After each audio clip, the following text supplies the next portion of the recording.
الحمد لله نحمده ونستعينه ونستغفره ونؤمن به ونتوكل عليه ونعوذ بالله من شرور أنفسنا ومن سيئات أعمالنا من يهد الله فلا مضل له ومن يضلل فلا هادي له أشهد أن لا إله إلا الله وحده لا شريك له وأشهد أن سيدنا ونبينا ومولانا محمدا عبده ورسوله أرسله ربه بالحق بشيرا ونذيرا وداعيا إلى الله بإذنه وسراجا منيرا صلى الله تعالى عليه وعلى آله وصحبه وبارك وسلم تسليما كثيرا أما بعد فأعوذ بالله من الشيطان الرجيم بسم الله الرحمن الرحيم لقد جاءكم رسول من أنفسكم عزيز عليه ما عنتم حريص عليكم بالمؤمنين رؤوف رحيم கண்ணியத்திற்குரிய அல்லாஹ்வின் நல்லடியார்களே, பெருமானார் ஸல்லல்லாஹு அலைஹி வஸல்லம் அவர்களுடைய பிறந்த இந்த நாள் ரபியுல் அவ்வல் 12ஆம் நாள் என்பது பெரும்பாலான அறிஞர்களுடைய கருத்து. இன்றைய நாள் ஜும்மாவுடைய தினமாகவும் அமைந்திருக்கிறது. நபி ஸல்லல்லாஹு அலைஹி வஸல்லம் அவர்கள் பிறந்த தினம் உன்னதமான தினம் என்பதில் சந்தேகம் இல்லை. அல்லாஹ் திருமறையிலே சொல்வான், வதக்கிருஹும் பி ஐயாமில்லாஹ், அல்லாஹுடைய நாட்களை பற்றி மக்களுக்கு எடுத்துரையுங்கள் என்று திருமறையின் ஒரு வசனம் சொல்லும். ஐயாமுல்லாஹ் என்று சொன்னான், உலகத்தில் சாதாரண நாட்களும் செல்கிறது, கடந்து கொண்டிருக்கிறது. அல்லாஹ்வுடைய நாட்கள் என்று சொன்னால் ரெண்டு விஷயங்களில் ஒன்று நடந்திருக்க வேண்டும். ஒன்று, ஏதேனும் மிக உன்னதமான ஒரு நிகழ்வு நடந்திருக்க வேண்டும், அல்லது ஏதாவது ஒரு துன்பியல் சம்பவம் நடந்திருக்க வேண்டும். இந்த ரெண்டும் நடந்திருந்தால் அது அல்லாஹுடைய நாள் என்று அர்த்தம். அந்த வகையில் நபிமார்கள் பிறந்த நாட்கள் அல்லாஹுடைய நாட்கள். இந்த உலகத்திலே பெருமானார் ஸல்லல்லாஹு அலைஹி வஸல்லம் அவர்கள் பிறந்தது என்பது இந்த உலகத்தின் பாக்கியங்களில் ஒரு பெரிய பாக்கியம். எனவே அதுவும் அல்லாஹுடைய நாட்களில் ஒன்று என்ற அடிப்படையில் அல்லாஹ் அதை பற்றி எடுத்து சொல்லுங்கள் என்று சொல்கிறார். எனவே தான் நபி ஸல்லல்லாஹு அலைஹி வஸல்லம் உடைய வாழ்க்கையை எடுத்துரைப்பது ஒரு பெரிய உன்னதமான செயல். அருமையானவர்களே, பெருமானார் ஸல்லல்லாஹு அலைஹி வஸல்லம் அவர்களுடைய பிறப்பும் தூய்மையானது, அவர்களது வாழ்வும் தூய்மையானது, அவர்களது மரணமும் தூய்மையானது. இந்த மூன்றிலிருந்தும் சில விஷயங்களைத்தான் இன்றைக்கு உங்களுக்கு சொல்ல போகிறோம். பெருமானார் ஸல்லல்லாஹு அலைஹி வஸல்லம் அவர்கள் மரணித்த வேளையிலே ரெண்டு நபர்கள் இந்த வார்த்தையை சொல்லியிருக்கிறார்கள். ஹஜ்ரத் அபூபக்கரும் சொன்னாங்க, திப்த ஹய்யன் வ திப்த மையித்தன், உங்களுடைய வாழ்வும் மனமானது, உங்களுடைய மரணமும் மனமிக்கது என்று. ஹஜ்ரத் சய்யிதுனா அலி ரலியல்லாஹு அன்ஹு அவர்கள் பெருமானார் ஸல்லல்லாஹு அலைஹி வஸல்லம் அவர்களை குளிப்பாட்டும் போது சொன்னார்கள், மா அத்யபக ஹய்யன் வ மையித்தன், நீங்கள் வாழும் போதும் எவ்வளவு அழகான மனமிக்கவராக இருந்தீர்கள், உங்களுடைய இறப்பு தான் எவ்வளவு மனம் நிறைந்ததாக இருக்கிறதுன்னு சொன்னாங்க. ஆக ரசூல் ஸல்லல்லாஹு அலைஹி வஸல்லம் அவர்களுடைய பிறப்பும் தூய்மையானது தான். உலகத்தில் மற்ற மனிதர்களுடைய பிறப்பு போன்றதல்ல ரசூல் ஸல்லல்லாஹு அலைஹி வஸல்லம் அவர்களுடைய பிறப்பு. அல்லாஹ் அவர்களை தாய் வழியிலும் உன்னதமான ஒரு கோத்திரத்தில் பிறக்க செய்தான், தந்தை வழியிலும் உன்னதமான ஒரு கோத்திரம். அவங்களுடைய தாய் தந்தையர் இருவருமே அரபு குலங்களில், அரபு கோத்திரங்களில் மிக உன்னதமானவர்கள். பெருமானாருடைய பாட்டனார், தந்தை வழி பாட்டனார் பெயரும் அப்து மனாஃப் இப்னு குஸை. நபி ஸல்லல்லாஹு அலைஹி வஸல்லம் தாயார் ஆமினா இருக்கிறார்களே, அவர்களுடைய பாட்டனாரும் அப்து மனாஃப் இப்னு ஸஹ்ரா. இருவருமே உன்னதமான ஒரு குடும்பத்தை சார்ந்தவர்கள். ரசூல் ஸல்லல்லாஹு அலைஹி வஸல்லம் தந்தை அப்துல்லா அவர்கள் மணமுடிப்பதற்கு முன்னால், ஆமினா அவர்களை திருமணம் செய்வதற்கு முன்னால் அப்துல்லா அவர்களுடைய நெற்றியில் ஒரு பிரகாசம், ஒரு ஒளி தெரிந்து கொண்டே இருக்கும். அதனாலேயே பல பெண்கள் அப்துல்லாவை மணமுடிக்க ஆசைப்பட்டாங்க. இவருக்கு பிறக்க போகிற குழந்தை ஏதோ ஒரு அந்தஸ்தான ஒரு குழந்தை, அந்த குழந்தையினுடைய தாயாக நாம் இருக்க வேண்டும் என்று பல பெண்கள் அப்துல்லாவை மணமுடிக்க ஆசைப்பட்டார்கள் என்று வரலாற்று ஆசிரியர்கள் குறிப்பிடுவாங்க. பெருமானார் ஸல்லல்லாஹு அலைஹி வஸல்லம் அவருடைய தாய் தந்தை இரண்டு வழியிலுமே உன்னதமானவர்கள். பெருமானாருக்கு பாலூட்டிய பெண்மணி ஹலீமா என்கிற பெண். அந்த பெண்ணும் சாதாரண குடும்பம் அல்ல, அரபு குலங்களில் பனு சாத் என்று சொல்லக்கூடிய ஒரு பெரிய குடும்பத்தை சார்ந்த பெண்மணி தான் பெருமானார் ஸல்லல்லாஹு அலைஹி வஸல்லம் அவர்களுக்கு பாலூட்டினார்கள். ஆக இப்படி அல்லாஹ் அவர்களை எல்லா வகையிலும் ஒரு தூய்மையாகத்தான் ஆக்கியிருக்கிறான். பெருமானார் ஸல்லல்லாஹு அலைஹி வஸல்லம் அவர்களை அன்னை ஆமினா அவர்கள் கருவில் சுமந்த நேரத்திலே அவர்களுக்கு ஒரு அசரீறு கேட்டுக்கொண்டே இருக்கும். நீங்கள் சுமப்பது சாதாரண மனிதரை அல்ல, ஹமல்தி பி சய்யிதி ஹாதிஹில் உம்மா, இந்த உம்மத்தினுடைய தலைவரை நீங்கள் கருவில் சுமந்து கொண்டிருக்கிறீர்கள் என்று ஒரு சத்தம் கேட்கும். அந்த அசரீரி அந்த ஆமினா அவர்களுக்கு இப்படியும் சில நேரங்களிலே வரும், உங்களுக்கு குழந்தை பிறந்தால் அக்குழந்தைக்கு நீங்கள் முஹம்மது என்று பெயரிடுங்கள் என்று வரும். முஹம்மது என்று பெயரிட்டதற்கு அவங்களுடைய தாயார் கேட்ட இந்த குரலும் காரணம், அப்துல் முத்தலிப் அவர்கள் கண்ட ஒரு கனவும் காரணம். சென்ற வாரமும் நான் கூறியிருந்தேன், நபி ஸல்லல்லாஹு அலைஹி வஸல்லம் அவர்களுக்கு முந்தைய வேதங்களில் அஹ்மத் என்று, இந்த உம்மத்திலே அவர்கள் முஹம்மது என்று அழைக்கப்பட்டார்கள் என்று. ஆமினா அவர்கள் பெருமானார் ஸல்லல்லாஹு அலைஹி வஸல்லம் அவர்களை வயிற்றிலே கருவிலே சுமந்த காலத்தில் சராசரியான பெண்கள் அனுபவிக்கிற எந்த ஒரு கஷ்டத்தையும் அனுபவிக்கல, எந்த ஒரு சிரமத்தையும் அனுபவிக்கல. ஏன்னா பெருமானாரை சுமந்ததனால் யாரும் கஷ்டப்பட்டதாக வரலாறு சொல்லிவிடக்கூடாது இல்லையா? நம்ம தாய்மார்கள் நம்மளை சொல்லுவாங்களா இல்லையா, உன்னை சுமந்த போது நான் எவ்வளோ கஷ்டப்பட்டேன் தெரியுமான்னு சொல்லி. பெருமானாரின் காரணமாக உலகத்திலே யாரும் சிரமப்பட்டதாக வரலாறு இருக்கக்கூடாது. ரசூல் ஸல்லல்லாஹு அலைஹி வஸல்லம் அவர்களின் மூலமாக நன்மைகளை அனுபவித்ததாகத்தான் வரலாறு இருக்க வேண்டுமே தவிர அவர்களின் காரணமாக யாராவது சிரமப்பட்டாங்க அப்படிங்கிற ஒரு வரலாறு இருக்கவே கூடாது என்பது அல்லாஹ்வுடைய நாட்டம். எனவே அவர்களை கருவில் சுமந்த அந்த தாய்க்கும் கூட ஒரு கர்ப்பிணி பெண்ணுக்கான எந்த சிரமமும் அவர்களுக்கு அல்லாஹ்தாலா கொடுக்கல.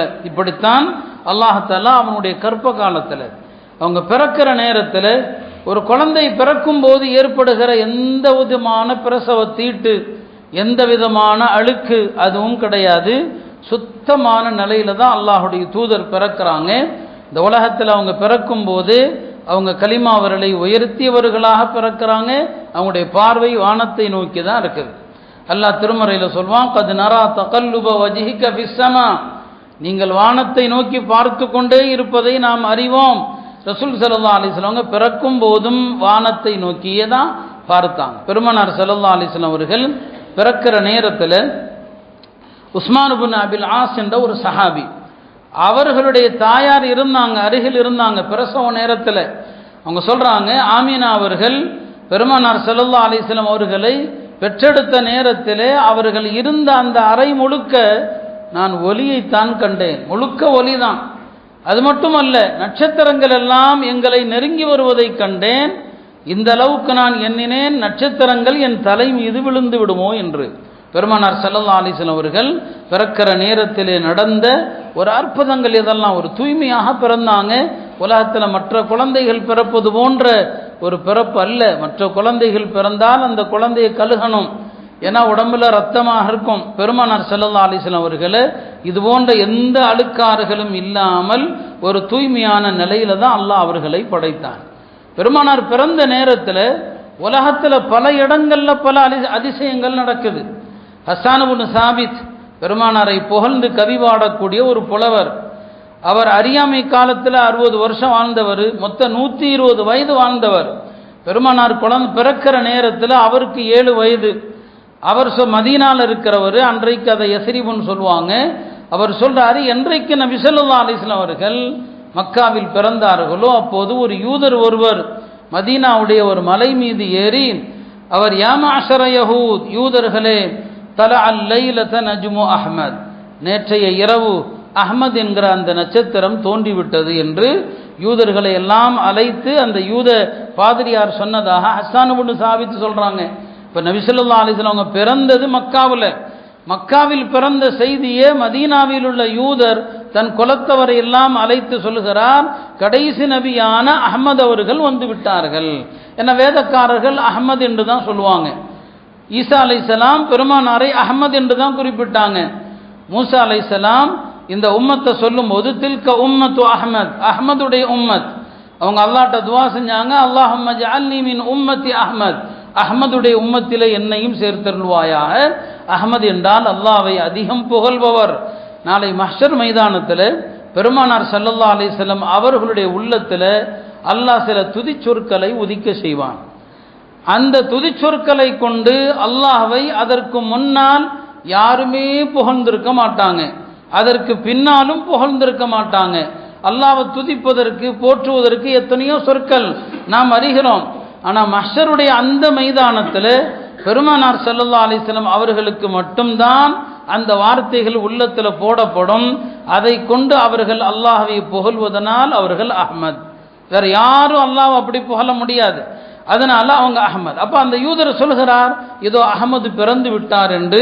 பெருமானார் ஸல்லல்லாஹு அலைஹி வஸல்லம் அவர்கள் பிறந்த நேரத்தில் இப்படியும் கூட அவர்களுக்கு பல சுப செய்திகள் எல்லாம் சொல்லப்பட்டதை நாம் பார்க்கிறோம். அருமையானவர்களே, பெருமானார் ஸல்லல்லாஹு அலைஹி வஸல்லம் அவர்கள் பிறந்த பிறகு அக்கால அரபுகள் குழந்தைகளை கிராமத்திலிருந்து வருகிற தாய்மார்களிடத்துல பால் ஊட்ட கொடுப்பாங்க.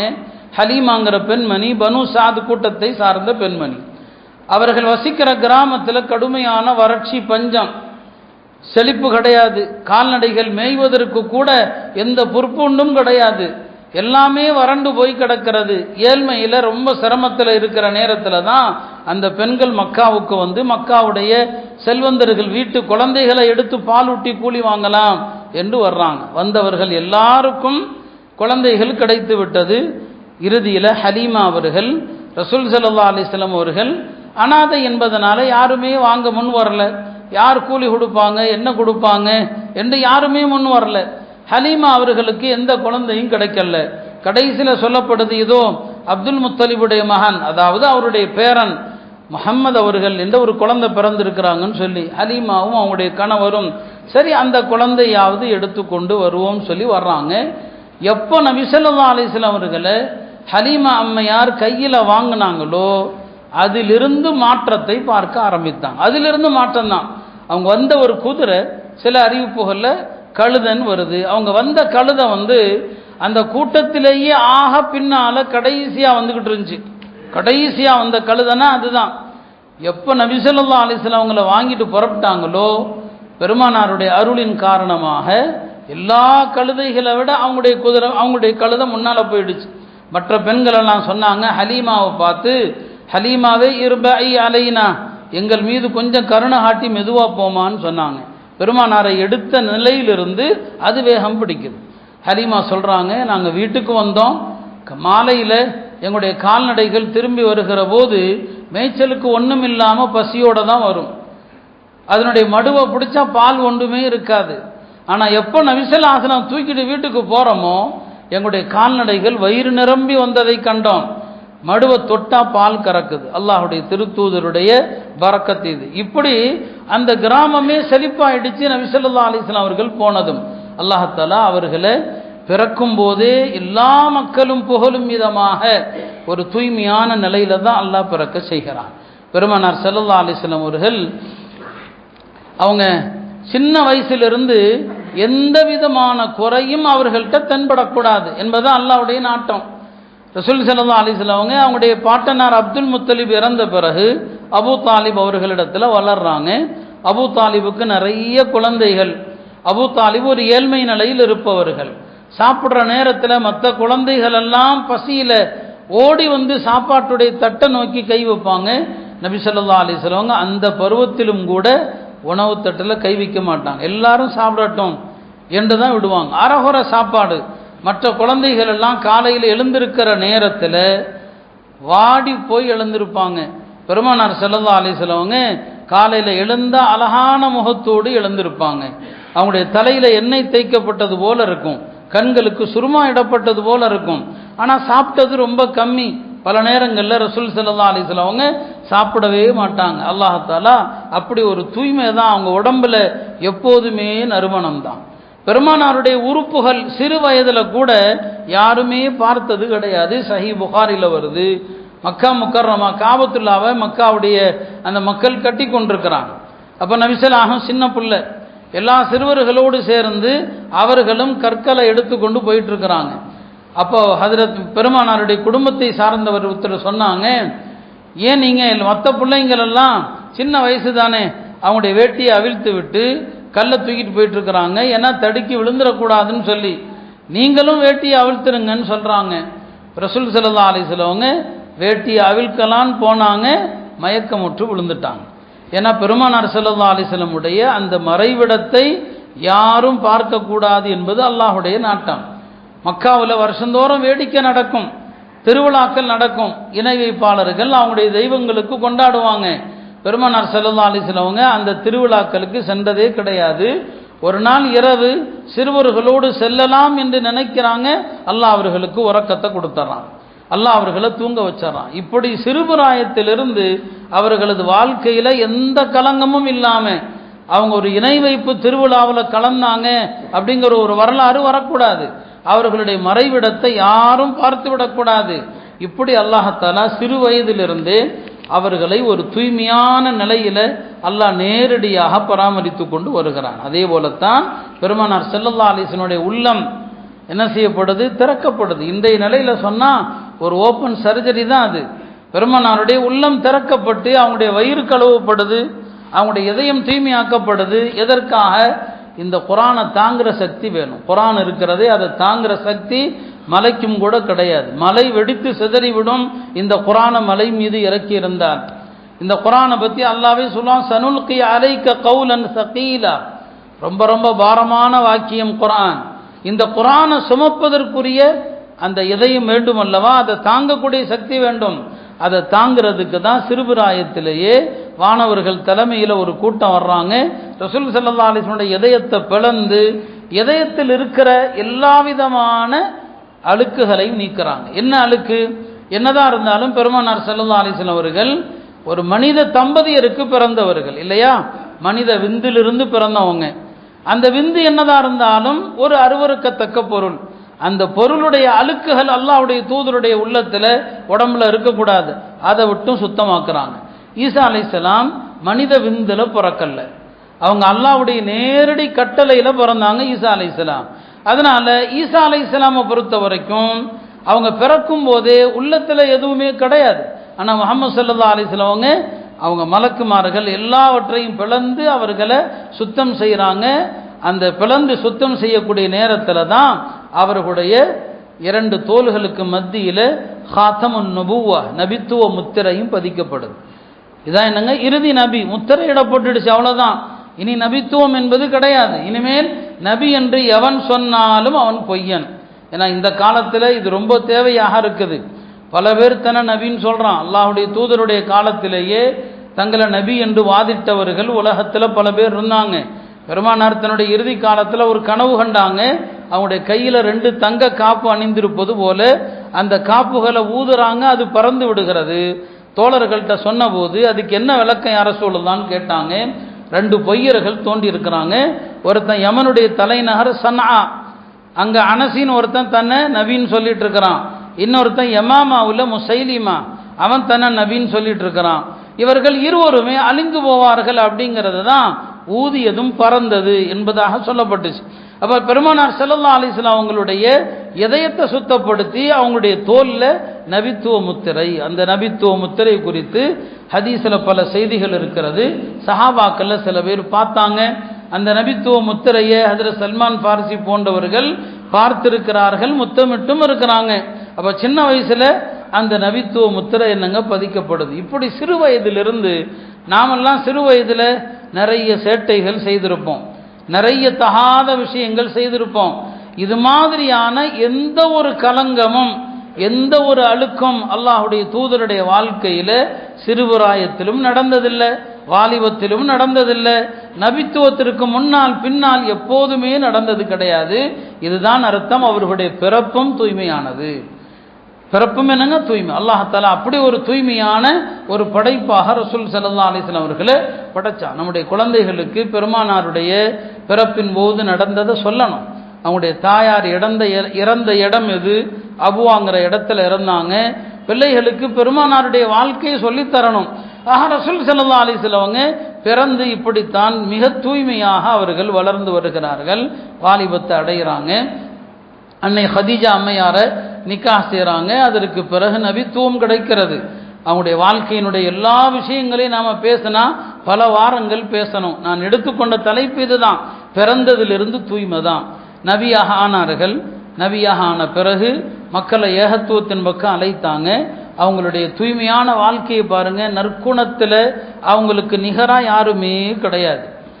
யாரையும் சங்கடப்படுத்தியதில்லை, யாருடைய மனம் கோணும்படி நடந்ததில்லை. தவறு செய்தவர்களை எல்லாருமே வெறுப்போம், தவறு யாராவது செஞ்சிட்டா அவனை மோசமாக பார்ப்போம். அல்லாஹுடைய திருத்தூதர் தவறு செய்த மக்கள் பாருங்க, நல்லது செய்கிறாங்க, அவங்கள்ட்ட எப்படி நடக்கிறோங்கிறது வேற. யார் தவறு செய்கிறாங்களோ அவர்கள்ட்ட கூட பெருமானார் ஸல்லல்லாஹு அலைஹி வஸல்லம் அழகிய முறையில் தான் நடப்பாங்க. அவங்களுடைய வாழ்க்கை முழுவதும் நீங்கள் பாருங்கள், அறியாமையில் எவ்வளவு தவறுகள் செஞ்சாலும் சரி அந்த தோழர்கள்ட்ட கண்ணியமாக தான் நடப்பாங்க. ஒரு சஹாபி, அவருக்கு கொஞ்சம் தாம்பத்திய வாழ்க்கையில் ஈடுபாடு அதிகம். தாம்பத்தியத்தில் அவரே சொல்கிறார், அதை தாம்பத்தியத்தில் அவருக்கு ஈடுபாடு அதிகம். அதில் அவருக்கு ஒரு பிரச்சனை என்னன்னா, நோன்பு வச்சா அவருக்கு தாம்பத்திய ஆசை இன்னும் அதிகமாக. நோன்பு வச்சா மனிதனுக்கு நோன்பு என்பது தாம்பத்திய உணர்வுகளை கட்டுப்படுத்தும் இயற்கையாகவே. ஏன்னா பல நாட்கள் பசியாக வாடுகிற நேரத்தில் அந்த உணர்வுகள் குறையும், அதுதான் அடிப்படை. ஆனால் அவருடைய வியாதி என்ன, நோன்பு வச்சா அவரால் தாம்பத்திய உணர்வை கட்டுப்படுத்தவே முடியாது. ஒரு வருஷம் ரமதானுடைய நோன்பு வருது, அவருக்கு ஒரு கவலை, ரமதான் நோன்பு வருகிறது, நோன்பு வைத்துக்கொண்டு மனைவியோடு தாம்பத்தியத்தில் ஈடுபடக்கூடாது பகல்ல. ஆனால் அவர் பயப்படுறாரு, அவருக்கு நோன்பு வச்சிருந்தா உணர்வு அதிகமாகும். என்ன செய்வது, மனைவிட்ட தவறு செஞ்சிடக்கூடாது, நோன்பு வைத்து உறவு கொண்டால் நோன்பும் முறியும். அது மாத்திரமல்ல, அதற்கு கடுமையான பரிகாரமும் இருக்குது. ஒரு மனுஷன் ஒரு காரியத்தை செய்யக்கூடாது அப்படின்னு நினச்சா என்ன செய்வான், சத்தியம் பண்ணுவான். சத்தியம் பண்ணுறது எதுக்காக, இந்த சத்தியத்தை காப்பாற்றுறதுக்காக வேண்டியாவது நாம் இந்த தவறை செய்யாமல் இருப்போங்கிறதுக்காக வேண்டி. அதனால் அவர் என்ன பண்ணுறாரு, ரமதான் வரக்கூடிய நேரத்தில் அறியாமை காலத்தில் மனைவியை தள்ளி வைக்கிறதுக்கு என்ன செய்வாங்கன்னா, நீ எனக்கு தாயை போலன்னு சொல்லுவாங்க. அப்படி சொல்லிட்டா அந்த மனைவியோட நெருங்க மாட்டாங்க. ரமதான் வரும்போது இவர் என்ன சொல்கிறாரு, ரமதான் முடியும் வரை நீ எனக்கு தாயை போல அப்படின்னு சொல்லிடுறார். நோக்கம் என்ன, ரமதான் முடிகிற வரைக்கும் இந்த தாம்பத்தியத்தை நினைக்கவே கூடாது. இப்படி ஒரு சத்தியம் பண்ணிட்டாலாவது அப்படி இருக்கலாம் இல்லையா, ஒரு கட்டுப்பாடா. ரமதான் முடிகிற வரை நீ எனக்கு தாயை போலன்னு சொல்லிடுறாரு. அவருடைய நோக்கம் என்ன, எந்த தப்பும் செய்யாமல் இந்த ஒரு மாதத்தை கழிக்கணுங்கிறது. ஆனால் ஒரு 15 நாள் கழியவில்லை, அவரால் கட்டுப்படுத்த முடியல. அவர் மனைவியோடு தாம்பத்தியத்தில் ஈடுபட்டுறார். மனைவியோடு இது ஒரு சத்திய மாதிரி, மனைவியை தொடக்கூடாது அப்படி சொல்லிட்டா. ஆனால் அவர் மனைவியோடு தாம்பத்தியம் கொண்டு விடுகிறார். தாம்பத்தியத்தில் ஈடுபட்ட பிறகு தான் செய்த தவற என்றாரு. மனைவியை தாயின்னு சொல்றதே குர்ஆன் தவறுன்னு சொல்லுது, அந்த தவறையும் செஞ்சிட்டோம். அந்த சத்தியத்தை காப்பாற்றணுமா, அதுவும் இல்லை, போய் மனைவியோடு தாம்பத்தியத்திலும் ஈடுபட்டு விட்டு ஆகிவிட்டது. பெரிய கை சேதம், வருத்தத்தில் பெருமானார் ஸல்லல்லாஹு அலைஹி வஸல்லம் அவங்கள்ட்ட வரும்போதே ஹலகல் அபாத், இதோ இந்த மனிதன் நாசமாகிவிட்டான், இந்த மனிதன் எரிந்து சாம்பலாகிவிட்டான் என்று சொல்லிக்கொண்டே புலம்பிக் கொண்டே வர்றார். வந்து நபி ஸல்லல்லாஹு அலைஹி வஸல்லம் அவங்கள்ட்ட, யா ரசூலல்லாஹ், நான் இப்படி மனைவியை தாய்க்கு ஒப்பாக்கி இருந்தேன், ரமதான் முழுவதும் மனைவியை நெருங்கக்கூடாதுன்னு சொல்லி, இப்போ நான் தப்பு பண்ணிட்டேன்னு சொல்லி. பெருமானார் ஸல்லல்லாஹு அலைஹி வஸல்லம் அவங்க அந்த மனிதரை எதுவுமே சொல்லலை, எந்த வார்த்தையிலும் அவரை கண்டிக்கவே இல்லை. சரி, அதற்குரிய பரிகாரம் கூடப்பா. பரிகாரம் என்ன, இப்படி ஒருத்தன் செஞ்சுட்டான்னு சொன்னால் அதுக்கு பரிகாரம் அந்த காலத்தில் முதல்ல அடிமையை தான் விடுதலை செய்யணும். அடிமை அப்படிங்கிறதுக்கு அரபியில் ரக்கபா என்ற ஒரு பேரும் இருக்குது. ரக்கபான்னா பிடரின்னு அர்த்தம், ரக்கபா என்றால் அடிமைன்னும் அர்த்தம். பெருமானார் சொன்னாங்க, ஹர்ரிர் ரக்கபத்தன், ஒரு அடிமையை விடுதலை செய்யப்பான்னு சொல்லி. அவர் ரக்கபாங்கிற வார்த்தையை பிடிச்சிக்கிட்டாரு. இந்த பிடரிக்கு தான் நான் சொந்தக்காரன், வேற எந்த பிடரியும் என்கிட்ட கிடையாது, இந்த பிடரி தான் என் பிடரிக்கு நான் உரிமையாளராக இருக்கிறேன், வேற பிடரிலாம் என்கிட்ட இல்லை அப்படிங்கிறார். அப்போ நபி ஸல்லல்லாஹு அலைஹி வஸல்லம் சொல்கிறாங்க, சரிப்பா 2 மாதம் நோன்பு வையின்னு சொல்லி. அவர் சொல்கிறாரு, நோன்பா, நோன்பு வச்சதுனால தான் இந்த பிரச்சனையே வந்துச்சு, நோன்புனால தான் இந்த சிக்கலே வந்துச்சு. சரி, அப்படியானால் 60 மிஸ்கீன்களுக்கு உணவளியப்பாங்கிறார். பித்னா வஹ்ஷைன் ஒமா லனா தஆம், நாங்களே பல இரவுகள் உணவில்லாமல் கழிச்சிருக்கிறோம், எங்களுக்கே சாப்பாடு இல்லை, நான் எங்கே போய் உணவளிக்கிறது? இப்போ நபி ஸல்லல்லாஹு அலைஹி வஸல்லம் சொன்னாங்க, ஏதோ பனு ஸுரை கூட்டத்தாருடைய தர்ம பொருள் வரும், அந்த தர்ம பொருள் வந்தால் அதை வாங்கி கொண்டு போய் நீ என்ன செய், சதக்கா செய், அதில் மிச்சம் இருந்தால் நீயும் உன் குடும்பத்தாரும் சாப்பிடுங்க அப்படின்னு சொல்கிறான். அவர் தன்னுடைய குடும்பத்தாரிடம் வர்றார். எல்லாரும் கேட்குறாங்க, என்ன பெருமானாரிடம் போனியா, என்ன சொன்னாங்கன்னு சொல்லி. அவர் சொன்ன ஒரு அற்புதமான ஒரு வார்த்தை, நான் தவறு செய்த போது அதை உங்கள்கிட்ட வந்து சொன்னேன், ஆனால் நீங்கள் எப்படி நடந்தீங்க, வஜத் ஐந்தக்கும் நீங்கள் நெருக்கடியாக நடந்துக்கிட்டீங்க, என்ற ரொம்ப கடுமையான வார்த்தைகளால் என்ன திட்டினீங்க, கெட்ட கெட்ட வார்த்தைகளாக பேசினீங்க. இப்போ வஜத் ஐந்த ரசூலில்லாஹி ஸல்லல்லாஹு அலைஹி வஸல்லம் அஸ்ஸஅத வ ஹுஸ்னர் ரஅய், பெருமானாரிடம் தாராள மனதை கண்டேன். அவர்கள் அழகான வார்த்தைகளை சொன்னாங்க, உங்களை மாதிரிலாம் திட்டல, உங்களை மாதிரி பெருமானார் ஸல்லல்லாஹு அலைஹி வஸல்லம் அவங்க என்னிடத்துல கடுமையாக நடக்கவில்லை. அருமையானவர்களே, ஒரு தவறு செய்த மனிதரிடத்துல இதை விட கனிவாக நடக்கிற ஒரு சான்றை நாம காட்ட முடியுமா? இன்றைக்கு உம்மத்து இதிலிருந்து பெற வேண்டிய படிப்பனை என்ன? இதைத்தான் சொன்ன ரசூல் ஸல்லல்லாஹு அலைஹி வஸல்லம் வாழ்க்கை முழுவதுமே தூய்மையானது தான். இல்லைங்களா? நல்லவர்கள்ட்ட நல்ல விதமாக நடப்பது பெரிய விஷயம் அல்ல. ஒரு தவறு, ஒரு பாவம் செய்த மனிதனிடத்தில் இந்த மாதிரி விஷயங்களை சொன்னால் சில பேர் பாவத்தை உற்சாகப்படுத்துறதாக நினைக்கிறாங்க. அப்படி அல்ல. இப்படி நடந்தால் பாவங்கள் குறையும். இப்படி நடப்பதன் மூலமாக பாவம் குறையும். அல்லாஹ்வுடைய தூதர் ஸல்லல்லாஹு அலைஹி வஸல்லம் அதைத்தான் வழிகாட்டினாங்க. எல்லா இடங்களிலும் அவர்களுடைய நடைமுறை என்பது இப்படிதான் இருக்கும். எவ்வளவு கடுமையாக யார் நடந்தாலும் சரி, பெருமானார் ஸல்லல்லாஹு அலைஹி வஸல்லம் தவறு செய்த மக்களிடத்துல இவ்வளவு கண்ணியமாகத்தான் நடப்பாங்க. பள்ளிவாசலில் சிறுநீர் கழிக்கப்படுது இல்லையா, அந்த சிறுநீர் கழிக்கிற மனிதரிடத்துல எப்படி நடக்கிறாங்க? அடிக்க போறாங்க தோழர்கள், அடிக்கக்கூடாது, தஊஹு, அவரை விடுங்க, அவரை தடுத்து நிறுத்தாதீங்க, வலா துஸ்ரிமு, தடுத்து நிறுத்தாதீங்க. முழுசா சிறுநீர் கழித்து முடித்த பிறகு அந்த இடத்துல தண்ணி ஊத்துங்கன்னு சொல்றாங்க. அஹரிகு அலைஹி தல்வம் மிம்மா, தண்ணி ஊத்துங்க. அப்புறம் அந்த நபரை கூப்பிட்டு சொல்றாங்க, இது பள்ளி, அல்லாஹ்வுடைய இல்லம், அல்லாஹ்வுடைய இல்லத்தில் இப்படி செய்யலாமா என்று அவரிடத்துல கனிவாக பேசுறாங்க. இப்படி பெருமானார் ஸல்லல்லாஹு அலைஹி வஸல்லம் அவர்கள் பள்ளியில சிறுநீர் கழித்த நபரிடமும் கூட இந்த கனிவை தான் காட்டுறாங்க. இதுதான் அவங்களுடைய வாழ்க்கையில. எப்போதுமே யாரையுமே தவறு செஞ்சாலும் அவன் சொல்ற காரணத்தை ஏத்துக்குவாங்க. தவறு செய்த மனிதர்கள் சொல்றாங்க, நான் அதனால செஞ்சுட்டேன், நான் இதனால செஞ்சுட்டேன். அல்லாஹ்வுடைய தூதர் ஸல்லல்லாஹு அலைஹி வஸல்லம் அது எல்லாவற்றையும் ஏற்றுக்கொள்வாங்க. எந்த இடத்திலும் யாரையும் கடிந்து அவர்களுடைய மனதை புண்படுத்துவதல்ல. நாம் அந்த தலைப்புல போனோம்னு சொன்னா ஏராளமான விஷயங்கள். ஆக அவருடைய வாழ்க்கை முழுவதுமே ஒரு தூய்மையான வாழ்க்கை, அப்பழுக்கற்ற வாழ்க்கை, உள்ள சுத்தமான உள்ளம். யாருக்கு கல்ப சலீம் இருக்குதோ அவர் தாங்க எல்லாரையும் அப்படி பார்ப்பார், யாரையும் தப்பா நினைக்க மாட்டார். யாருடைய உள்ளத்துல அழுக்கு இருக்குதோ அவன் எல்லாரையுமே அப்படிதான் நினைப்பான். ரசூல் ஸல்லல்லாஹு அலைஹி வஸல்லம் அவங்களை விட சுத்தமான உள்ளமுடைய மனிதர்கள் யாருமே கிடையாது. இப்படித்தான் அவங்களுடைய 23 ஆண்டு கால வாழ்க்கை. அருமையானவர்களே, அவர்களுடைய மரணமும் அழகான மரணம் தான். பெருமானார் ஸல்லல்லாஹு அலைஹி வஸல்லம் அவர்களுடைய மரணத்தை குறித்து எத்தனையோ முறை நாம் பேசியிருக்கிறோம். இங்கே ஒரு விஷயத்தை சொல்லல, பெருமானார் ஸல்லல்லாஹு அலைஹி வஸல்லம் அவங்களுடைய வாழ்க்கையே தூய்மைன்னு சொன்னேன் இல்லையா, யாரும் சங்கடப்படுற மாதிரி எந்த விஷயமும் அவங்கள்ட்ட இருந்து நடக்காது. இப்போ நாமெல்லாம் கொட்டாவி விடுறோம் இல்லையா, கொட்டாவிங்கிறது ஷைத்தானுடைய புறத்திலிருந்து உள்ளது. நபி ஸல்லல்லாஹு அலைஹி வஸல்லம் அவங்க ஷைத்தானுடைய எல்லா விதமான தீங்குகளை விட்டும் பாதுகாக்கப்பட்டவங்க. பெருமானார் ஸல்லல்லாஹு அலைஹி வஸல்லம் கொட்டாவி விட்டதே கிடையாது. யஸீத் இப்னு அஸம் சொல்றாங்க, ரசூல் ஸல்லல்லாஹு அலைஹி வஸல்லம் ஒரு முறை ஏனும் கொட்டாவி விட்டது கிடையாது. ஏன்னா கொட்டாவி விட்டால் அவரை பார்க்கறதுக்கு அசிங்கமா இருக்கும். பெருமானார் ஸல்லல்லாஹு அலைஹி வஸல்லம் அவர்களுக்கு அந்த நிலை கூட வராத அளவுக்கு அல்லாஹ் அவர்களை பாதுகாத்தான். இப்படிதான் அவங்களுடைய வாழ்க்கை முழுவதும் இருந்தது. பெருமானார் ஸல்லல்லாஹு அலைஹி வஸல்லம் அவங்க இறுதி காலம், அவங்களுடைய கடைசி காலகட்டத்தில் மக்களுக்கு கொஞ்சம் கொஞ்சமாக தன்னுடைய இறப்பையும் தான் இந்த உலகத்தை விட்டு பிரிவதையும் கொஞ்சம் கொஞ்சமாக சொல்றாங்க. என்னடா, தன்னுடைய தோழர்களுக்கு அதை தாங்கி கொள்ளுகிற ஒரு பக்குவம் வரணும்.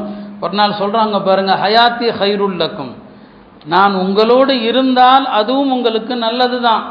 நீங்கள் என்னை பற்றி பேசுவீர்கள், உங்களுக்கு என்னை பற்றி யாராவது சொல்லுவாங்க, அதுவும் உங்களுக்கு நல்லது தான். ஓ மமாத்தி ஹைருல் லக்கும், நான் இறந்து விட்டால் அதுவும் உங்களுக்கு நல்லது தான்.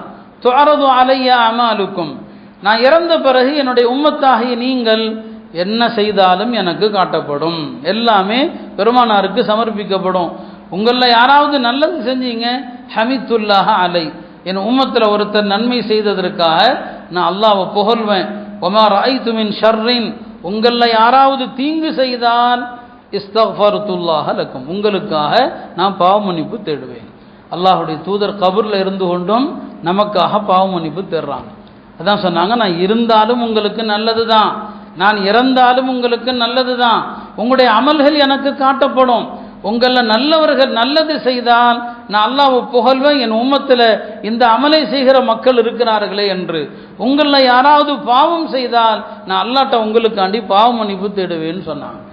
ஆஹா, அருள் தான். அவங்க மன்னரைக்கு சென்ற பிறகும் கூட இந்த உம்மத்துக்கு இஸ்திக்பார் செய்கிறாங்க. பெருமானார் ஸல்லல்லாஹு அலைஹி வஸல்லம் அவர்கள் ஹிஜ்ரி 11ஆம் ஆண்டு சஃபர் மாத கடைசியில் அவர்களுக்கு நோய் ஆரம்பிக்கிறது. அந்த நோய் ஆரம்பம் குறித்து பலவிதமான ஹதீஸுகள் வருகிறது.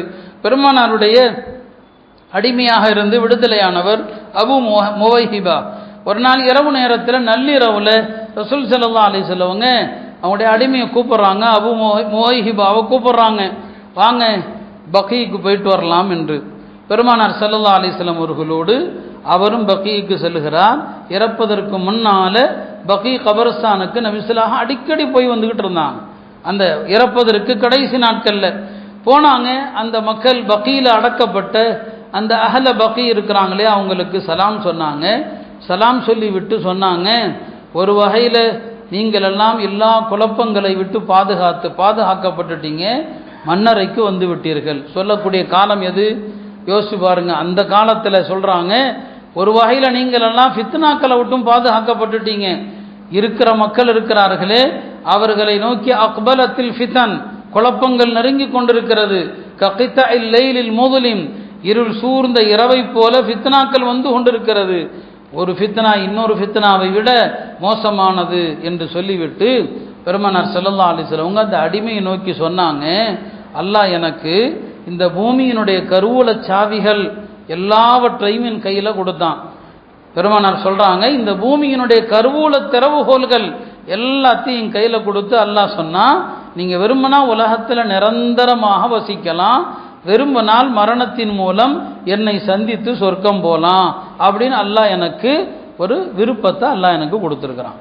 விரும்பினா பெருமானார் இந்த உலகத்தில் இருக்கலாம், இருந்தால் அவங்க தான் ஆட்சியாளராக இருப்பாங்க. இன்னைக்கு இருக்கிற எவனும் பதவியில் இருக்க முடியாது, யாரும் ஆட்சியில் இருக்க முடியாது. அவங்க தான் இந்த உலகத்துக்கே மன்னர், அவங்க தான் உலகத்துக்கே ராஜா, அவங்க தான். அல்லாஹ் எனக்கு அப்படி ஒரு அதிகாரத்தை கொடுத்துருக்கிறான் அப்படின்னு சொல்லி முடிக்கிறார். அவர் உடனே, யார ரசூலல்லாஹ், நீங்கள் இந்த உலகத்தில் இருப்பதையே தேர்வு செய்யுங்க, மௌத்தாகிறதை தேர்வு செய்யாதீங்க, இந்த துனியாவில் இருங்க, நீங்கள் இந்த உலக கருவூல சாவிகளை வாங்கி உலகத்தில் இருப்பதை தேர்வு செய்யுங்கள் என்று சொல்லும்போது பெருமானார் சொன்னாங்க, இல்லை இல்லை, நான் இந்த உலகத்தில் இருப்பதை தேர்வு செய்யலை, மரணத்தின் மூலம் என்னுடைய ரப்பை சந்திப்பதையும் சொர்க்கத்தையும் நான் தேர்வு செய்து கொண்டேன்னு சொன்னான். இது இரவுல நடக்குது, பகி இரவுல நடக்குது. அன்று காலையில் எழுந்திருக்கும் போது பெருமானார் ஸல்லல்லாஹு அலைஹி வஸல்லம் அவர்கள் ஒரு சிறிய தலைவலியோடு காலையில் என்ன செய்கிறாங்க, எழுந்திருக்கிறாங்க. இதுதான் அவங்களுடைய நோயுடைய ஆரம்பம். இப்படி ஒரு ரிவாயத். இன்னொரு ரிவாயத்தை அன்னை ஆயிஷா ரலியல்லாஹு அன்ஹா சொல்கிறாங்க, நபி ஸல்லல்லாஹு அலைஹி வஸல்லம் அவங்க பகி ஜியாரத்துக்கு போயிட்டு வந்தாங்க. வரும்போது யதார்த்தமாக நான் நபி இடத்துல சொன்னேன், வார அசான்னு சொன்னேன், என் தலையை பிடிச்சிக்கிட்டு எனக்கு கடுமையாக தலைவலிக்கிறதேன்னு சொன்னேன்.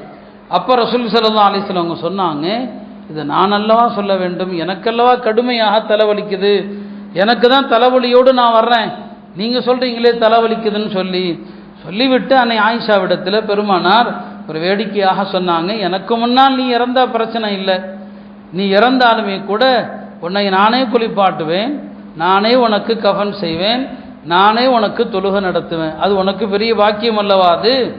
எனக்கு முன்னால் நீ இறந்துட்டா உன்னுடைய அத்தனை இறப்பு நேர கடைசி நேர எல்லா விஷயத்தையும் நான் செய்வேன். அன்னை ஆயிஷா சொன்னாங்க, கடைசியாக இன்னொன்னையும் செய்வீங்க, என்ன கபரில் கொண்டு வச்சுட்டு வேறொரு மனைவிட்ட போய் இருப்பீங்க அப்படின்னு சொன்னாங்க.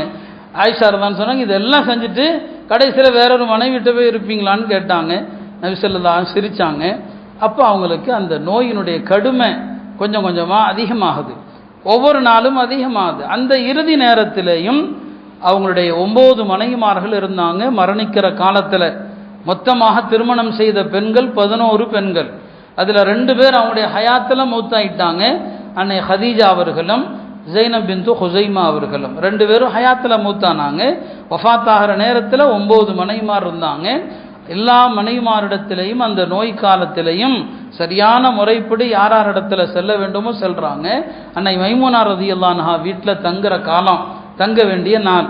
அந்த நாளில் அவங்களுடைய மரணத்தினுடைய அறிகுறிகளும் நோயினுடைய தாக்கமும் ரொம்ப அதிகமாயிடுச்சு. இப்போ எல்லா மனைவியரையும் கூப்பிட்றாங்க, எல்லாரும் வாங்க மைமனா வீட்டுக்கு. எல்லா மனைவிமாரும் வர்றாங்க.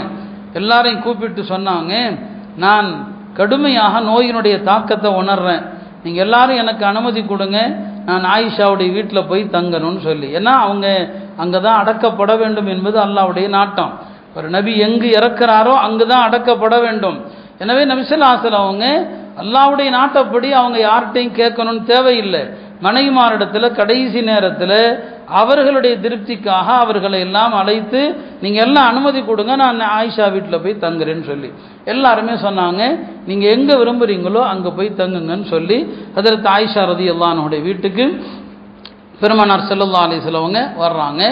இந்த நாட்களில் மக்களை அழைத்து இடையிடையே என்ன செய்கிறாங்க, உரைகளும் நிகழ்த்துறாங்க. ஒரு நாள் மக்களை எல்லாம் மஸ்ஜிதில் ஒன்று சேர்த்து சொன்னாங்க, ஒரு அடியாருக்கு அல்லாஹ் தஆலா 2 விருப்பத்தில் ஒன்றை தேர்வு செய்யுமாறு சொன்னான். இந்த உலகத்தில் வாழ்வதையும் அல்லது அல்லாஹ்வுடைய சந்திப்பையும்.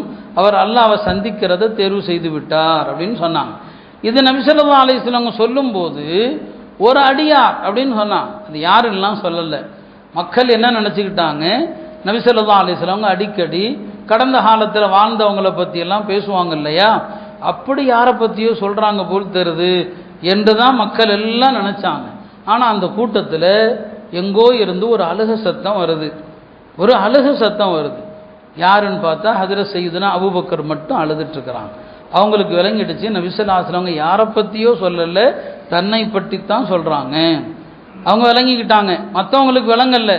கூட்டத்தில் இருந்த சில பேர், ஏன் அபூபக்கர் வயசாகி போச்சு, நம்மள சில பேர் உடனே அடுத்தவங்களை விமர்சிப்போமா இல்லையா, பாவம் வயசானதுனால அழுகிறாரு. பெருமானார் ஸல்லல்லாஹு அலைஹி வஸல்லம் அல்லாஹ்வுடைய அடியார்களில் யாரோ ஒரு அடியாரை பற்றி சொன்னால் அபூபக்கர் அழுகிறாங்களேன்னு சொல்லி, அபூபக்கர் தானே அதோட நிறுத்தலை. அவங்க சொன்னாங்க, நாங்கள் எங்களுடைய தாய் தந்தையர், எங்களுடைய உயிர்கள் எல்லாவற்றையும் உங்களுக்கானே அர்ப்பணிக்கிறோம், நீங்கள் உலகத்தில் இருங்க. அப்போ விளங்கிட்டாங்க, ரசூல் ஸல்லல்லாஹு அலைஹி வஸல்லம் அவர்கள் தம்மை பற்றித்தான் சொல்கிறார்கள் என்று புரிந்து கொண்டாங்க. பெருமானார் ஸல்லல்லாஹு அலைஹி வஸல்லம் அவர்கள் தம்முடைய இறுதி காலத்தில் அவங்க சில வசியத்துகள் இந்த உம்மத்துக்கு செஞ்சாங்க. அதில் ஒரு வசியத்து என்ன, இஸ்தௌசூ பில் அன்சாரி ஹைரன். இந்த அன்சார் பெருமக்கள் இருக்கிறாங்க இல்லையா, முஹாஜிர்களை அரவணைத்தவர்கள், பெருமானார் ஸல்லல்லாஹு அலைஹி வஸல்லம் அவர்களை அரவணைத்து பாதுகாத்தவர்கள், இந்த அன்சாரிகள் விஷயத்தில் எனக்கு பிறகு நீங்கள் நல்லதை நாடுங்கள், அன்சாரிகளுக்கு நல்லதை நாடுங்க இல்லையா. இதனால தான் இன்றைக்கும் நாம் மதீனாவாசிகளோடு கண்ணியமாக நடக்க ஏன் சொல்கிறோம், பெருமானாருடைய அந்த வசியத்து தான். அவர் உண்மையிலுமே அன்சாரிகளாகவும் இருக்கலாம், மதீனாவில் இருக்கிறார், அல்லாஹ்வுடைய தூதர் மதீனாவாசிகளுக்கு நல்லதை நாடுங்க. அப்போ அன்சாரிகள் விஷயத்தில் நல்லதை நாடுங்கள்னு சொன்னாங்க. அந்த கடைசி தருணத்தில் செய்த வசியத்துகளை ஒன்று என்ன, இஸ்தௌசூ பின் நிசாஇ ஹைரா, பெண்கள் விஷயத்தில் நல்லதை நாடுங்கள். பெண்கள் விஷயத்தில் அல்லாஹ்வுடைய தூதர் அந்த உயிர் பிரிகிற நேரத்திலும் கூட அக்கறையான வசியத்து செஞ்சாங்க. பெண்களுடைய கஷ்டங்கள், அவங்களுடைய குணங்கள், அதையெல்லாம் பொருந்தி கொள்ளுங்க. பெண்கள் அல்லாஹ்வால் உங்களிடம் ஒப்படைக்கப்பட்ட கைதிகள், கைதி தான் அவங்க என்னதான் செய்யட்டும். யாருக்கு அடிமைப்பட்டு உட்கார்ந்துருக்கிறாங்க, ஒரு கணவனுக்கு அடிமைப்பட்டு தான் பிறந்த இடத்தை விட்டுட்டு தன்னுடைய உறவுகளை விட்டுட்டு எல்லா தியாகமும் செஞ்சு உங்கள்கிட்ட அடிமை தான். அந்த கைதிகளிடத்தில் கண்ணியமாக நடங்க அப்படின்னு சொன்னான். கடைசி நேரத்தில் செய்த அறிவுரைகளில் ஒன்று தான் தொழுகை விஷயத்தில் கவலைப்பட்டாங்க. அஸ்ஸலா வமா மலக்கத் ஐமானுக்கும், தொழுகைகள் அடிமைகள் விஷயத்தில் நீங்கள் எச்சரிக்கையாக இருங்கள் என்று சொன்னாங்க. இப்படி அந்த கடைசி நாட்கள் வாய்ப்பு கிடைக்கும் போதெல்லாம் மக்களுக்கு சில வசியத்துகள் செய்கிறாங்க. அவங்க இறக்கக்கூடிய அந்த நாள் திங்கட்கிழமை அன்று காலையில் துஹாவுடைய நேரம். பெருமானார் ஸல்லல்லாஹு அலைஹி வஸல்லம் அவர்கள் ஒரு பேச்சு இல்லாமல் தான் இருக்கிறாங்க. கடைசி நேரத்தில் அவர்கள் எதையோ பார்க்குறாங்க. எதை பார்க்கிறார்கள், என்ன சொல்ல வர்றாங்க, அவங்களால வார்த்தையால் சொல்ல முடியல. அன்னை ஆயிஷா அவர்கள் புரிந்து கொள்கிறாங்க, நபி ஸல்லல்லாஹு அலைஹி வஸல்லம் மிஸ்வாக்கை தான் காட்டுறாங்கன்னு சொல்லி அந்த கடைசி நேரத்தில் மிஸ்வாக்கு செய்கிறாங்க. அவர்கள் மனம் மிக்கவர்கள் தான், அவங்களுடைய உடலே தூய்மையானது தான், நமக்கு கற்றுத்தர்றாங்க. அல்லாஹ்வை சந்திக்கிறதுக்கு முன்னால் ஒரு மனுஷன் சுத்தமாக இருக்கணும். ஒரு மையத்தை அதுக்காக தான் குளிப்பாட்டுறோம்.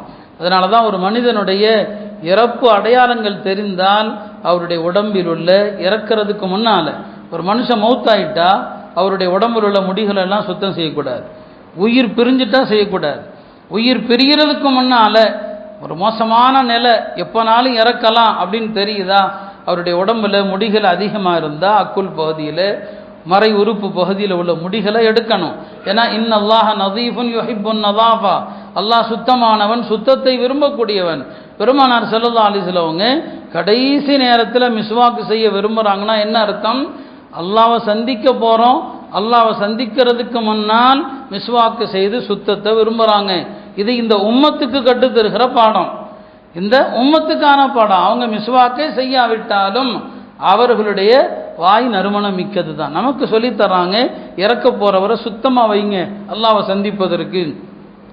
இப்போ அபூபக்கர் ரலியல்லாஹு அவர்கள், ஆயிஷா ரலியல்லாஹு அன்ஹா தன்னுடைய சகோதரர் அப்துல் ரஹ்மான்கிட்ட சொல்கிறாங்க அந்த மிஸ்வாக்கை எடுப்பான்னு சொல்லி. அவர் மிஸ்வாக்கை எடுக்கிறாரு. அன்னை ஆயிஷா அவர்கள் தன்னுடைய உமிழ் நீரால் அந்த மிஸ்வாக்கை நனைத்து பெருமானார் ஸல்லல்லாஹு அலைஹி வஸல்லம் அவர்களுக்கு மிஸ்வாக்கை நாங்கள் செய்து வர்றாங்க. ரசூல் ஸல்லல்லாஹு அலைஹி வஸல்லம் அவர்கள் கடைசியாக சொன்ன வார்த்தை அல்லாஹும்ம பிர் ரஃபீகில் அலா, மேலான நண்பனோடு என்னை சேர்த்து விடு. இதுதான் அவங்க சொன்ன வார்த்தை. ரஃபீக் அலா என்றால் அல்லாஹ்வை குறிக்கலாம், அல்லாஹோடு என்னை இணைத்து விடு என்கிற அந்த அர்த்தத்தில் சொல்லலாம். ரஃபீக் ஆலா என்று சொன்னால் முன்னால் இறந்து விட்ட நபிமார்கள் நல்லோர்கள் அவர்களோடு என்ற அர்த்தத்தையும் கொள்ளலாம். இதான் அவங்க கடைசியாக சொன்ன வார்த்தை. அதோடு அவர்களுடைய உயிர் பிரிந்து விடுகிறது. பெருமானார் ஸல்லல்லாஹு அலைஹி வஸல்லம் மௌத்தான பிறகு சஹாபாக்களிடையே என்ன நடந்தது என்பதையெல்லாம் நாம் ஏற்கனவே சொல்லியிருக்கிறோம். நபி ஸல்லல்லாஹு அலைஹி வஸல்லம் கடைசி நேரத்தில் தன்னை யார் குளிப்பாட்டணும், யார் கபரில் இறங்கணும், தனக்கு ஜனாசா எப்படி தொழுகை நடத்தப்படணும், இதையெல்லாம் ஏற்கனவே அவங்க சொல்லி இருந்தாங்க. 2 நாட்கள் திங்கட்கிழமை காலையில் அவர்கள் மரணித்தாங்க. புதன்கிழமை மாலையில் தான் அவங்கள குளிப்பாட்டி கஃன் செய்து அடக்கமுடைய பணிகள் புதன்கிழமை தான் என்ன செய்து நடக்குது. புதன்கிழமை நள்ளிரவுல தான் பெருமானார் ஸல்லல்லாஹு அலைஹி வஸல்லம் கபரில் அடக்கம் செய்து முடிக்கப்படுறாங்க. இதற்கு இடையில அடுத்த ஹலீஃபா யாருங்கிற சில சர்ச்சைகள் சஹாபாக்களிடையே நடக்குது.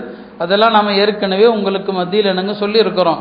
அப்போ ரசூல் ஸல்லல்லாஹு அலைஹி வஸல்லம் புதன்கிழமை அவர்களை குளிப்பாட்டுவதற்கு ஹஜ்ரத் அலி எல்லாமே அவங்களுடைய குடும்பம், பெருமானாருடைய குடும்பத்தை சார்ந்த இவங்கெல்லாம் பனு ஹாஷிம்.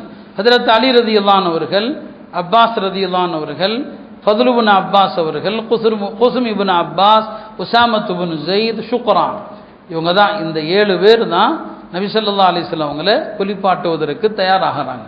பெருமானாரை குளிப்பாட்டும் போது சாதாரணமாக மற்றவர்கள் இறந்தால் அவர் அணிந்திருக்கிற ஆடையை நாம் கலட்டிடுவோம். கலட்டி ஏதாவது ஒரு சாதாரண ஆடையை சுற்றி எந்த மையத்தினுடைய மறை உறுப்பும் அவுரத்தும் தெரியக்கூடாது, யாராக இருந்தாலும் சரி. நபி ஸல்லல்லாஹு அலைஹி வஸல்லம் உயிரோடு இருக்கிற மனிதருடைய உறுப்பையும் பார்க்கக்கூடாது, இறந்து விட்ட மனிதருடைய உறுப்பையும் பார்க்கக்கூடாதுன்னு சொன்னாங்க. இப்போ ரசூல் ஸல்லல்லாஹு அலைஹி வஸல்லம் மேலே அணிந்திருந்த கமீஸ் இருக்குது, அதை கலட்டலாமா வேண்டாமா அப்படின்னு ஒரு சர்ச்சை வருது. அந்த நேரத்தில் சஹாபாக்களுக்கு ஒரு மறைமுக அசரீரி ஒரு சத்தம் ஒன்று ஒலித்து கொண்டே இருந்தது. அவங்க எந்தெந்த விஷயத்தில் குழம்புனாங்களோ அப்போதெல்லாம் அந்த சத்தம் தான் வழிகாட்டுச்சு. அப்போ ஒரு அசரீரி கேட்டது, அல்லாஹுடைய தூதருடைய மேலாடை எதையும் கலட்டாதீங்க, அந்த ஆடையோடு அவர்களை அப்படியே குளிப்பாட்டுங்கள் என்று ஒரு சத்தம் வந்துச்சு. அவங்க அணிந்திருந்த அந்த கமீஸ் இருக்குது, அதோடு தான் பெருமானார் ஸல்லல்லாஹு அலைஹி வஸல்லம் அவர்கள் அவங்கள என்ன செய்கிறாங்க, குளிப்பாட்டுறாங்க. குளிப்பாட்டுகிற நேரத்தில் தான் ஹஜ்ரத் அலி சொன்னாங்க, மா அத்தியபக ஹய்யன் ஓ மையித்தன், ஹயாத்திலையும் நீங்கள் மனமிக்கவர்கள், இறப்பிலும் மனமிக்கவர்கள் சொன்னாங்க. பெருமானாரை குளிப்பாட்டுறதுக்கு முன்னால் அவங்களுடைய மனைவி உம்மு சலமா அவர்கள் கடைசியாக பெருமானாரை தொடலாம் என்று அவங்களுடைய மேனியை தொட்டாங்க. யார்? உம்மு சலமா. அவங்க உம்மு சலமா சொல்கிறாங்க, நான் பெருமானார் இறந்து பல வாரங்கள் நான் சாப்பிடும் போதெல்லாம் ஒது செய்யும் போதெல்லாம் நான் பெருமானாரை தொட்ட அந்த இடத்திலிருந்து கஸ்தூரி மனம் வந்து கொண்டே இருந்துச்சு. பல மாதங்களுக்கு என்னங்க வந்துச்சு. பெருமானாரை கடைசியாக தொடணும் அப்படிங்கிறதுல சஹாபாக்களில் பல பேருக்கு ஆசை இருந்துச்சு. முகீரத் இப்னு ஷுஅபா அவர்கள் அவங்க சொல்கிறாங்க, பெருமானாரை இரவில் அடக்கம் செய்வதற்கு எல்லாம் தயாராகி கபரில் வச்சுட்டாங்க, மண்ணை அள்ளி போட போகிறாங்க. முகீரத் இப்னு ஷுஅபா என்ன செய்கிறாருன்னா, யாருக்கும் தெரியாமல் தன்னுடைய மோதிரத்தை கபரில் போட்டுடுறார். போட்டுட்டு என் மோதிரம் விழுந்துருச்சு, விடுங்க, நான் இறங்கணும், நான் எடுக்கணும்னு சொல்லி அவரே சொல்கிறாரு, நான் போட்டதே எதற்காக, இந்த உலகத்தில் பெருமானாருடைய மேனியை தொட்ட கடைசி நபராக நான் இருக்க வேண்டும். அதுக்காக தான் நான் மோதிரத்தை என்ன செஞ்சேன், உள்ளே போட்டேன். அவரே சொல்கிறார், அதை உள்ளே போட்டது எதுக்கு, இறங்கி பெருமானாரை தொட்டாரணும், கடைசியாக தொட்ட ஒரு ஆள் தான். இதெல்லாம் சஹாபா பெருமக்கள் பெருமானார் ஸல்லல்லாஹு அலைஹி வஸல்லம் அவர்கள் மீது வைத்திருந்த அன்பின் அடையாளம். ரசூல் ஸல்லல்லாஹு அலைஹி வஸல்லம் அவங்கள அவங்களுடைய குடும்பத்தை சார்ந்தவர்கள் என்ன செய்கிறாங்க, குளிப்பாட்டுறாங்க. குளிப்பாட்டி முடித்த பிறகு, கஃன் செய்து முடித்த பிறகு பெருமானார் ஸல்லல்லாஹு அலைஹி வஸல்லம் அவர்களுக்கு தொழுகை நடத்த வேண்டும்.